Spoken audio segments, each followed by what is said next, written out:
our defense played good enough probably to win a game.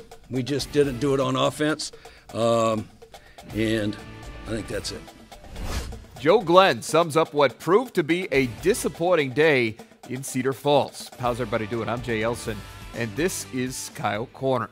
The South Dakota defense was outstanding during the Coyotes' 2-game winning streak, holding North Dakota State and Missouri State to a combined 3 points and just over 3 yards per play over the previous 6 quarters.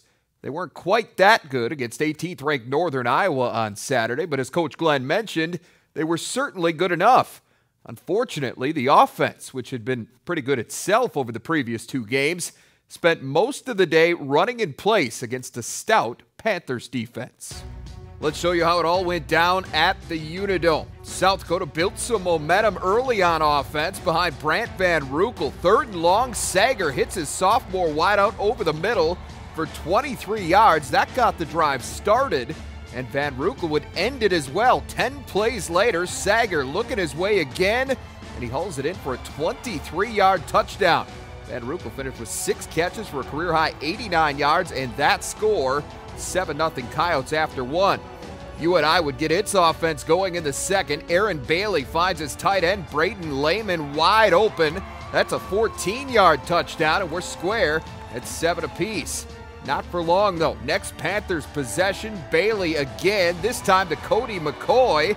That set up Bailey for a 1-yard sneak, and UNI jumps in front 14-7. They were up 10 by the time South Dakota got the ball in the 3rd quarter, and on the very first play from scrimmage, Sager's pass goes off the hands of Nick Meyer and right to DeAndre Hall. UNI would turn that into a 50-yard field goal to make it 20-7.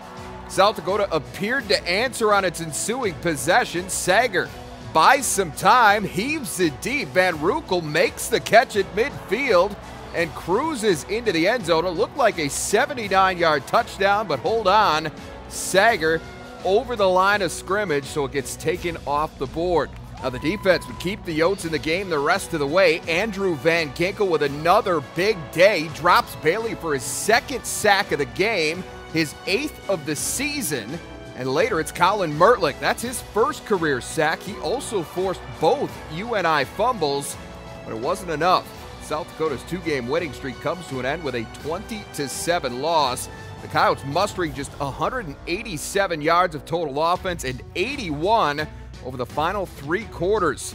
That running game, which was so effective against NDSU and Missouri State, completely stifled by that tough Panthers defense to the tune of 54 yards on 36 attempts. The first 3 drives, we looked like we were about to establish something there, and then we just disappeared for the last 3 quarters. I don't know. They're a sound football team, you know. Technically, they wrap up. Didn't give our guys a lot of second chances, and they were swarming to the ball today. So, just well coached, good defensive squad over there. We kept them to 2 field goals in the second half. I'm just so proud of the guys on our team. Just on this defense, just keep busting their butt no matter what happens and staying up. We just got a lot of guys have a lot of heart, and we're gonna have to keep doing it and just keep grinding it out. And come back next week twice as strong. Got to be better. Joe Glenn says there was one key ingredient in those back-to-back Coyote victories that his team was missing against Northern Iowa. We'll have more on that with the head coach after this. Coyote Corner on Midcoast Sports Network is presented by Dakota Land Honda.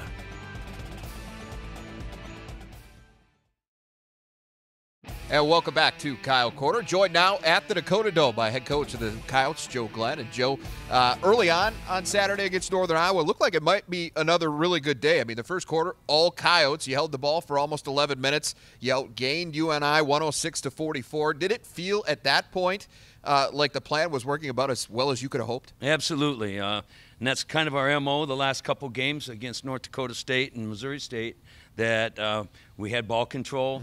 We were able to mix up the pass and the run and blend those two together to make money, make yards, and move the football.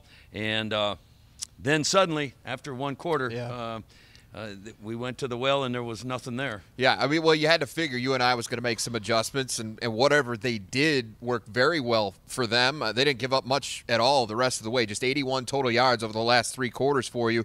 What specifically did the Panthers do differently to make life more difficult? Well, they covered us. They covered us in the passing game, and they come with the real heavy rush, and then they shut us down in the run. I mean, they flat took over, and there wasn't anything that we felt like was working. Just they got us. Yep.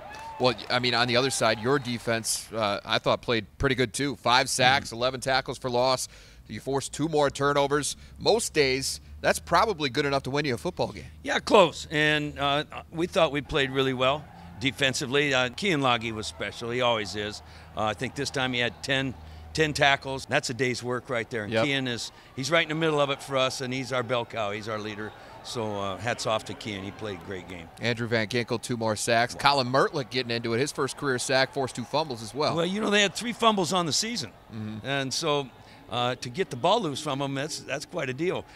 Colin stripped them twice, and we recovered both of them. Adam Harris had 5 breakups as a cornerback. That was holding them down. And it was just a good day for our defense. We just didn't have the mojo on offense this time. Their defense was too much for us. Well, special teams did play a huge role in this game as well, especially the punters. Let's start with yours. You praised Miles Bergner for his effort after the game, Joe.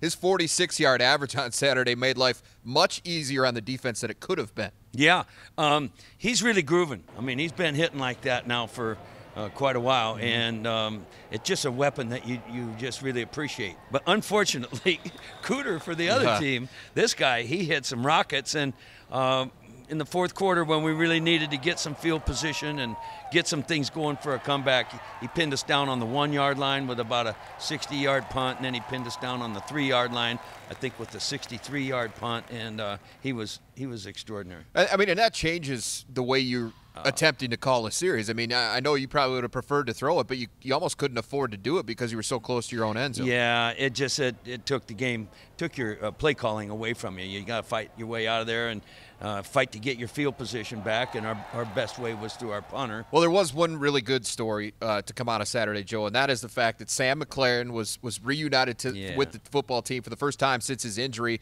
a couple of weeks back against Western Illinois. Now, does his return and the fact that he came back to Vermillion with you guys after the game, does that keep all of this in perspective a little bit? Oh, yeah. There's no question. And Saturday morning at the pregame meal, Sam's dad and him walked in right behind me to the breakfast room where we were having our pregame meal, and the line was, "Does anyone in here believe in miracles?"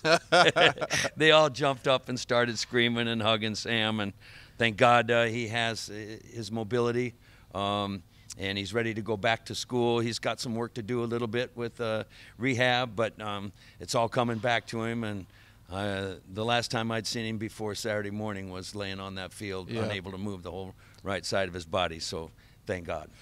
And the energy, he's an energy guy. I mean, he's a charismatic guy and a fun guy to be around. And I'm sure just that little extra boost of energy to your football team is certainly not going to be a bad thing going forward. No.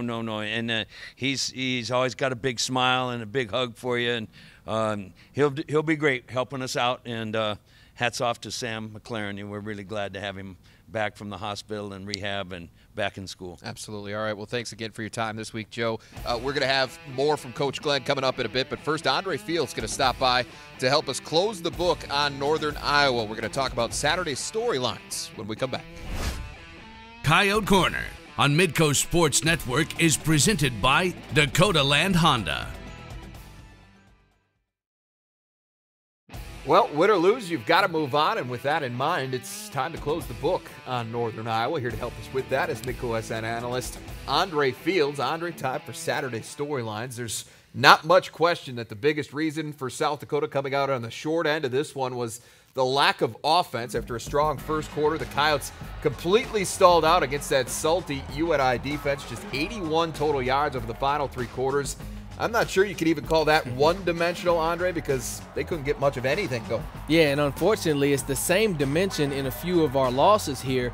No offense. Couldn't get anything going, couldn't get the run established, couldn't get the passing game established, really couldn't even get play action established to try to open up one or the other. It's just one of those things where the offensive coordinator is going to have to go back and really look at the game plan he had coming in. see where in the fact that he missed something, because they got to be able to get something going, whether it's even on trick plays or something, if they're going to have some offense to help out the defense. Yeah, need that spark, and I think you look at it already this week. Southern Illinois, this is a team that potentially their defense will give you some things, but their offense is going to probably find a way to score. I mean, they're awfully good, so you're going to be able to have to counter that with some offense of your own. Yeah, you're going to have to be able to do something. You're going to have to be able to not be so one-dimensional, because when that happens, like we saw on Saturday, it just makes it so much easier for the opposing team to dictate everything in the game. Absolutely. Well, there weren't a lot of bright spots offensively on Saturday, but Brant Van Roekel was one of them. The sophomore wideout finished with a team-high 6 catches for a career-high 89 yards and a touchdown. He's scored now, Andre, in 3 of his last 4 games. He's developing into a real go-to guy for this offense, and when you put him together with Eric Schuford, that's a nice little 1-2 punch in the passing game. Yeah, and that's what you want if you're an offensive coordinator. It's what you want as a quarterback. You want that big guy that can stretch the field and go up and make plays, and then you also want the little shifty slot receiver that can get you that first down when you need it. Right now, they have a great 1-2 punch in both Van Roekel and Schuford, and Van Roekel is really stepping up. I mean, you take back that other touchdown that they called back, and he's well over almost 200 yards receiving. Yeah, and they haven't had the 100-yard game in quite some time. So I'm sure they're excited about what he's done and excited for the potential that he's showing. Now, while the offense, for the most part, did struggle on Saturday, the defense really had another solid day, and the pass rush in particular was about as good as we've seen it at any point over the past few seasons. The Coyotes recorded 5 sacks on the day. That gives them 14 for the year. And if you want to look at specific areas where this defense has improved this year, the pass rush has to be at or near the top of that list. Yeah, I mean, they put in the 4-3 in order to get more pass rush and to be able to stop the run, and so far that's exactly what they've been able to do in almost every single ball game, and they've done it very, very effectively. You got a lot of guys making plays. You got a lot of guys that are stepping up and making plays that they didn't even expect to make plays in that passing game, and to have 14 sacks on the season when you only had 8 last year, I mean, you are rolling. They got to keep that going, though. And of course, you got to be excited about Andrew Van Ginkel. 8 of those sacks have been from number 17. Colin Mertlick got his first career sack this week. Sean Brito got a sack. So a lot of guys contributing in that effort against UNI in that department. Well, finally, I thought the Coyotes did a pretty good job against a pretty dangerous guy in UNI quarterback Aaron Bailey. He did most of his damage through the air on Saturday, and I think that's a little encouraging as we look at the schedule going forward. I mean, South Dakota's going to face 3 more dual-threat quarterbacks to close the season. And if they can start to defend the pass against those guys as well as they defended the run against Bailey, I think that's going to bode well for this team's chances down the stretch. Yeah, I agree, and they're going to have to figure out a way to be able to cover longer, because that's what happens when you have a mobile quarterback. He's able to extend plays, and therefore your defensive secondary has to stay in coverage a whole lot longer. Right now, it's kind of breaking down, but you're asking a lot of them. So what you need is you need them to continue to get the pass rush, continue to stop the run, to force the pass, and then see if you can dictate that way, get the ball out of his hands quickly, and then therefore your defensive secondary doesn't have to cover so long. And the other thing I think he could do is try to close that pocket off, not give him anywhere to go. Get to, right, exactly. All right, well, either way, some positive things coming out of what was a pretty disappointing day in Cedar Falls. All right, well, stay tuned. South Dakota's going to look to get back into the win column this week against Southern Illinois, and we're going to preview the matchup with the Salukis next. Coyote Corner on Midcoast Sports Network is presented by Dakota Land Honda. And welcome back. Well, South Dakota will look to bounce back this weekend as they kick off a 2-game homestand against Southern Illinois. And for more on the Salukis, we bring in Mike Reese, who's in his 37th season as the voice of SIU football. Mike, big news out of Carbondale on Monday as Dale Lennon announces the dismissal of defensive end Adam Brandt and the indefinite suspension of Daquan Isom. Both are significant losses, but Isom is the team's leader in all-purpose yards. What kind of impact do you expect his loss to have? Well, a lot of the offense, Jay, has everything to do with Mark Ionati, and that's still the case. Isom's all-purpose yards, most of them are on returns. He's at about 400 yards rushing for the season. He's a very talented, true freshman from Florida. This is very unfortunate, and it smacks the Salukis in the face. This guy has a bright future. It's one of the reasons why this is one of SIU's best recruiting classes under Dale Lennon. In fact, you could argue the last 2 have been his best. They're significant blows. Brandt's career is over, and I personally would be surprised if Isom played again this year. Now, that Southern Illinois offense is among the best in the country, Mike, but the defense has been on the opposite end of the spectrum. Why have they struggled so much on that side of the ball? I think it's strictly a case that one side of the ball is ahead of the other. Southern is an interesting deal, an interesting animal on defense, that is, because it is very, very capable of making the clutch play. The problem is it can also give up the big play. North Dakota State ran for 397 yards here last weekend, and 202 of them came on 4 plays. They had 4 rushes of over 40 yards. So it's a factor. There's a lot of youth, and most of SIU's injuries are on the defensive side, and Southern will bring, while it has most of its starters playing defensively, it will bring a very, very shallow defense to Vermilion this weekend because depth has really been riddled by injury. Now, finally, the Salukis have not had much luck on the road this season, Mike. They're 0-4 so far. From your perspective, what do they have to do to change that against South Dakota? I think this game is going to be a lot about, does Southern still want to play? I think this has been a high-character team, but now you have the realization that you must win out, just like South Dakota does, to be in position to make the playoffs. The Southern must win these last 3 games, and they'll be underdogs in all 3 games. So I think want to is going to be a huge part of this. Southern has wanted to. Southern has not lacked effort. It's a competitive son of a gun. And I wouldn't think that would change, but there's a reason to think now. Now that they've got that 5th loss, now you got a couple guys getting into trouble, and so you have to worry about Southern's makeup. All right, that again is the voice of Saluki football, Mike Reese. Now let's take a look at some of those numbers we alluded to. Southern Illinois packs a pretty big punch offensively. They lead the Valley in both scoring and total offense. They're also number 1 in passing offense. Quarterback Mark Iannotti is having a monster year. He accounts for over 360 yards per game. So with all that considered, Joe Glenn says one of the biggest keys to this game will once again be ball control. They bring in a very well-coached team. We all remember, know and love our old friend Dale Lennon, a longtime football player and coach at the University of North Dakota. He's going to bring a really good football team in here that's averaging a little over 38 points a game.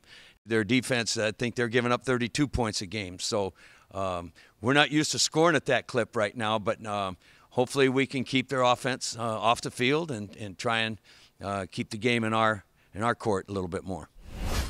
Southern Illinois, which claimed a 41-10 decision in Carbondale last year, visits Vermilion for the first time this Saturday. Both teams need a win to keep their playoff hopes alive. It is an early start, 1 p.m. kickoff at the Dakota Dome.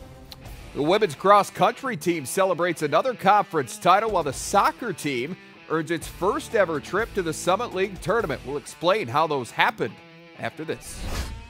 Coyote Corner on Midcoast Sports Network is presented by Dakota Land Honda. It was a successful weekend across University of South Dakota athletics, with Coyote teams picking up 1 conference title and earning the right to play for another. For all the details, here's Alex Heiner.